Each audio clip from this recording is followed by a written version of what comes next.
One of the key factors that sets Audi apart is its unwavering focus on technological innovation. From its legendary Quattro all-wheel drive system to its groundbreaking virtual cockpit, Audi has consistently pushed the boundaries of what's possible in a car. The Quattro system, first introduced in 1980, revolutionized the automotive industry. This revolutionary all-wheel drive system provided superior traction, handling and stability, giving Audi a significant competitive edge, particularly in motorsports.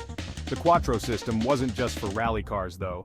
Audi made this performance-enhancing technology available across its lineup, enhancing the driving experience for everyday drivers. Beyond Quattro, Audi has continued to innovate with its advanced engine technologies, lightweight construction, and driver assistance systems, cementing its reputation as a technological leader in the automotive industry. Section 5. Unleashing Performance: the S and RS Pedigree. For those seeking the ultimate in performance, Audi's S and RS models deliver thrills in spades.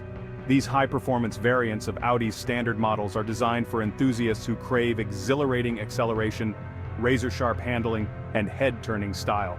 The S models offer a balance of performance and practicality, making them ideal for daily driving with a sporty edge. The RS models, on the other hand, are uncompromising performance machines. Developed by Audi Sport, the brand's high-performance division, RS models boast powerful engines, track-tuned suspensions, and aggressive styling. These cars are built for speed and handling, capable of going from 0 to 60 miles per hour in a matter of seconds. Whether it's the iconic Audi R8 supercar, the powerful RS6 Avant, or the agile RS3 sedan, Audi's high-performance models are in a league of their own.